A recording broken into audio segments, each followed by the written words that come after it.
کالے سے رنگ کا دھواں ہے یہ ہوا میں شامل ہو رہا ہے.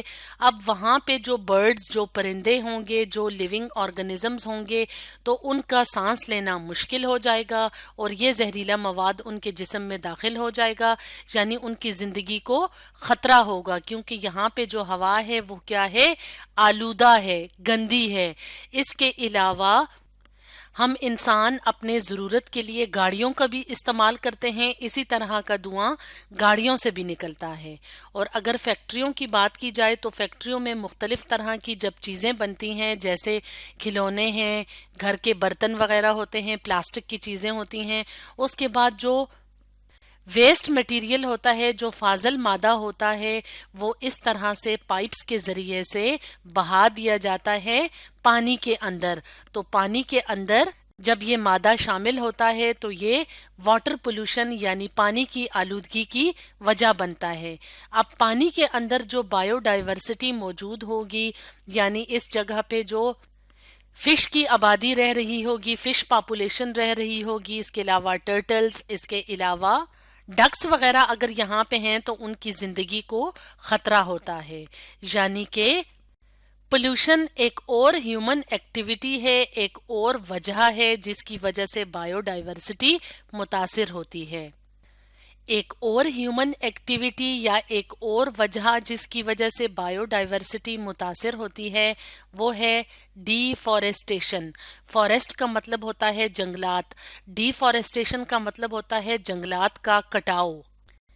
یعنی جب ہم جنگلات کا کٹاؤ کرتے ہیں لکڑی وغیرہ حاصل کرنے کے لیے کہ اس لکڑی سے مختلف طرح کا فرنیچر جیسے کہ ٹیبل، کرسیاں، صوفے وغیرہ بنائے جائیں، یا اس لکڑی کو ایندھن کے طور پہ استعمال کیا جائے، یعنی آگ جلانے کے لیے استعمال کیا جائے، تو اس طرح سے ہم کیا کرتے ہیں؟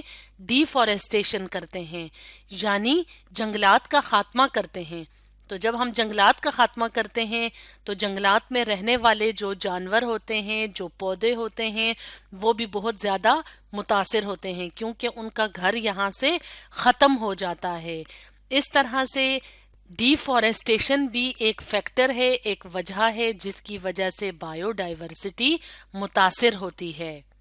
اس کے علاوہ ایک اور فیکٹر کی بات کی جائے تو وہ فیکٹر ہے انکریزنگ وائلڈ لائف ٹریڈ، یعنی جنگلی حیات کی جو تجارت ہے وہ روز بروز دن بدن بڑھتی جا رہی ہے.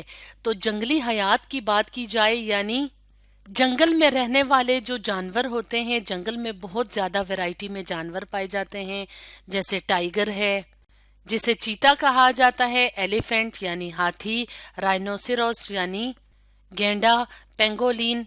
تو یہ سارے جانور جو ہیں جنہیں وائلڈ لائف کہا جاتا ہے، تو غیر قانونی طور پہ ان کی تجارت کی جاتی ہے، یعنی ان کو جنگل سے پکڑ کے ان کو مہنگے داموں فروخت کیا جاتا ہے تاکہ ان سے مختلف طرح کی پروڈکٹس، ان کے جو چمڑا ہوتا ہے، ان کی جو سکن ہوتی ہے، اس سے مختلف طرح کی چیزیں بنتی ہیں.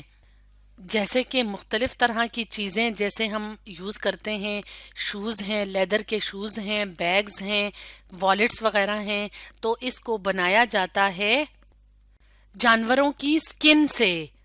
تو اگر زیادہ سے زیادہ وائلڈ لائف یا جانوروں کا شکار کیا جائے گا، ان کو اپنے استعمال کے لیے اگر ہم ایسا کریں گے تو اس بات کا یہ مطلب ہے کہ ہم بایو ڈائیورسٹی کو بہت بری طرح متاثر کر رہے ہیں. اس کے علاوہ تو ان ہیومن ایکٹیویٹیز کی وجہ سے، یعنی مختلف طرح کی جو ہیومن ایکٹیویٹیز ہیں وہ کس چیز کا ذریعہ بن رہی ہیں؟ کلائمیٹ چینج کا، یعنی موسمیاتی تبدیلی کا. یعنی پوری ارتھ کو اگر دنیا کو دیکھا جائے تو اب اس کا جو ویدر ہے، جو موسم ہے، وہ پہلے جیسا نہیں رہا.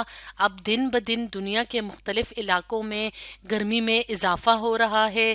اس کے علاوہ درختوں کے کٹاؤ وغیرہ کی وجہ سے زمینیں بنجر ہو رہی ہیں، تو اس کو کہا جاتا ہے کلائمیٹ چینج یا ماحولیاتی تبدیلی۔ تو ظاہری سی بات ہے کہ جتنا زیادہ ماحول تبدیل ہوگا اتنا ہی وہاں کی بایو ڈائیورسٹی متاثر ہوگی، اس جگہ کے جانوروں اور پودوں کے لیے وہاں زندگی گزارنا مشکل ہو جائے گا۔ تو اس طرح سے یہ جو فیکٹرز ہیں، یہ وجوہات ہیں، یہ کس وجہ سے ہوتی ہیں؟ ہیومن ایکٹیویٹیز کی وجہ سے ہوتی ہیں، اور ہیومن ایکٹیویٹیز ہی کیا کرتی ہیں؟ بایو ڈائیورسٹی کو متاثر کرتی ہیں۔ تو اسٹوڈینٹس، آج ہم نے ڈسکس کیا factors caused by humans affecting bio diversity کے بارے میں۔